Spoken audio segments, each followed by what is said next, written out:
Dear friends, welcome to trending astro. ఈరోజు మనము తులారాశి వాళ్ళకి 2026 2027 ఈ సంవత్సరము గోచార ఫలితాలు ఎలా ఉన్నాయి, ప్రధాన గ్రహాలు గురువు, శని, రాహు, కేతువు ఏ విధంగా వీళ్ళ యొక్క జీవితాన్ని, వీళ్ళ అభివృద్ధిని ప్రభావితం చేస్తున్నారు. ఫస్ట్ మనం మాట్లాడేది గురుగ్రహం గురించి. ఈ గురుగ్రహము వీళ్ళకి దశమ స్థానంలో ఉచ్చలో ఉన్నారు. సో బ్యాంకింగ్ సైడ్ ఉన్నవాళ్ళు, టీచింగ్ సైడ్ ఉన్నవాళ్ళు, తర్వాత స్టూడెంట్స్, వీళ్ళందరికీ కూడా ఇది శుభ సమయం అన్నమాట. వీళ్ళ యొక్క ఫీల్డ్స్లో, వీళ్ళ యొక్క కెరీర్లో వీళ్ళు ముందుకు వెళ్ళడానికి. అలాగే ఈ గురువు ఈ తులారాశి వాళ్ళకి తృతీయ షష్టాధిపతి దశమంలో ఉండి ఉచ్చలో ఉన్నాడు. ఈ గురువు రావటమే కొంతమందికి, వీళ్ళది తులాలగ్నం అయితే తులారాశితో పాటు వృత్తి వ్యాపారాల్లో, ఎస్పెషల్లీ ప్రొఫెషన్లో ఉండే వాళ్ళకి ఉద్యోగం విషయంలో ఇబ్బందులు, శత్రువులు, ఊహించని శత్రువుల్ని ఫేస్ చేసే అవకాశం ఉంది. దశమ స్థానము ఇది ధనస్థానం కాబట్టి 2, 6, 10 ఈ మూడిట్లో కూడా ఒక ధనస్థానం, విశేషమైన ధనస్థానం. ఈ యొక్క దశమ స్థానంలో ఉండటం వల్ల వీళ్ళకి ప్రొఫెషన్ పరంగా సాటిస్ఫాక్షన్ ఉంటుంది, మనీ పరంగా, ఫైనాన్షియల్ వీళ్ళకి ఏ ప్రాబ్లం ఉండదు. అలాగే కేతువు వీళ్ళకి ఏకాదశి స్థానంలో ఉన్నాడు. కేతువు యంత్ర మంత్ర తంత్ర విషయాలకి కారకుడు, అలాగే పితృ సంబంధమైన విషయాలకు కారకుడు. ఎప్పుడైతే ఏకాదశంలో ఉన్నాడో వీళ్ళు ఈ ఈ విషయాల్లో, యంత్ర మంత్ర తంత్ర విషయాల్లో వీళ్ళ కొద్దిగా అనుభవం ఉన్నా, అలాగే వీళ్ళ యొక్క పితృకర్మలు, వీళ్ళ పెద్దవాళ్ళు చేయాల్సిన పితృకర్మలు శ్రద్ధగా చేసినా సరే చాలా వరకు ఇబ్బందులను వీళ్ళు ఓవర్కమ్ చేసే అవకాశం ఉంది కేతు గ్రహం యొక్క ఆశీస్సులతో, బ్లెస్సింగ్స్తో.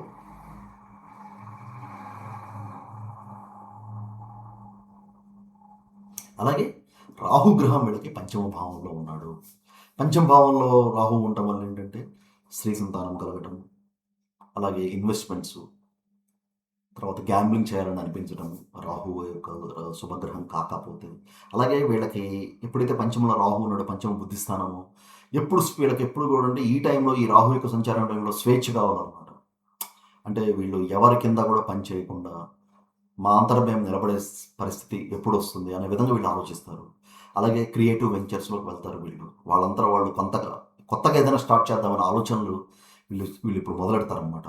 జాబ్ ఒకటే కాదు, సెకండ్ లైన్ ఉండాలని చెప్పి. అది ఇన్వెస్ట్మెంట్స్ కావచ్చు, సెకండ్ ప్రొఫెషన్ కావచ్చు, బిజినెస్ కావచ్చు.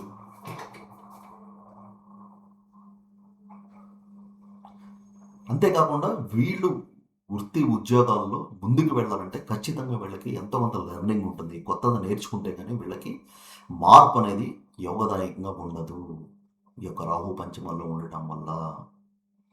అలాగే వీళ్ళకి శని ఈ తులా లగ్నానికి కేంద్ర కోణాధిపతి, తులారాశి వాళ్ళకి రాజయోగ కారకుడు, ఆయన 6వ స్థానంలో ఆయన ఉన్నాడు. కాబట్టి వృత్తి ఉద్యోగాల్లో వీళ్ళు రాణిస్తారు. వీళ్ళకి పేరు, రికగ్నైజేషన్ ఉంటుంది. Saturn always delays but never denies, అంటే కొద్దిగా లేటుగా వస్తుంది వచ్చే రిజల్ట్. వీళ్ళకి ప్రమోషన్ వచ్చే అవకాశం ఉంది, ఉద్యోగంలో ఉన్నతి, వీళ్ళు చేసే పనికి గుర్తింపు వస్తుంది. వీళ్ళు చాలా కష్టపడతారు ఈ టైంలో, 6లో శని ఉండటం వల్ల. అంటే డ్యూటీఫుల్గా ఉంటారు. శని గోచారం బాగుంది, గురు గోచారం బాగుంది, రాహు గోచారం పంచమంలో రాహు ఉండటం, పిల్లల విషయంలో వీళ్ళు విచారం పొందడం, పిల్లల విషయంలో శ్రద్ధ తీసుకోవాల్సి రావటం, కొత్తది ఏదైనా చేద్దాం అనుకుంటాం. అలాగే ఇన్సెక్యూరిటీస్, ఫైనాన్షియల్ ఇన్సెక్యూరిటీస్ ఉండడం, వాళ్ళ కాళ్ళ మీద వాళ్ళు నిలబడాలంటే ఏం చేయాలనే ఆలోచన బాగా ఉంటుంది తులారాశి వాళ్ళకి ఈ యొక్క రాహు సంచారం వల్ల.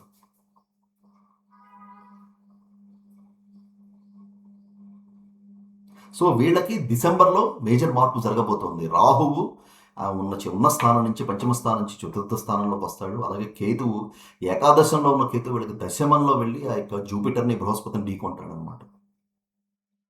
అంటే మళ్ళీ వీళ్ళలో ఒక మార్పు అనేది, లైఫ్లో మార్పు అనేది ఈ రాహుకేతువులు తీసుకొస్తారు. అలాగే శని వచ్చేటప్పటికి వీళ్ళకి వచ్చే సంవత్సరం జూన్ వరకు కూడా రాజయోగ కారకుల్లో ఉన్నాడు ఆయన. 7వ స్థానంలోకి వెళ్తాడు నీచలో. అప్పటి వరకు వీళ్ళకి బాగానే ఉంది. అప్పుడు శనిగ్రహం యొక్క అనుగ్రహం కోసం, శనిగ్రహ శాంతి అనేది వీళ్ళు చేసుకోవాల్సి వస్తుంది. సప్తమ స్థానంలోకి శని ఎప్పుడైతే వస్తాడో వీళ్ళకి కడతల సంబంధించిన విషయాలు, రిలేషన్షిప్ విషయంలో, మ్యారేజ్ సంబంధించిన విషయాల్లో ఇబ్బందులు అవడం జరుగుతుంది. ఇందులో ప్రత్యేకంగా వీళ్ళకి గురుగోచారం బాగుంది, శని గోచారం బాగుంది కాబట్టి శని మహాదశ, శని అంతర్దశ, అలాగే గురు మహాదశ, గురు అంతర్దశ వాళ్ళు విశేషమైన ఫలితాలను ఈ టైం చూస్తారు వాళ్ళు. ఫ్రెండ్స్, ఇది నా అనాలిసిస్ తులారాశి వాళ్ళ గురించి, తులాలగ్నం వాళ్ళ గురించి. మీకు నచ్చితే లైక్ చేయండి, అలాగే సబ్స్క్రైబ్ చేయండి. Thank you very much.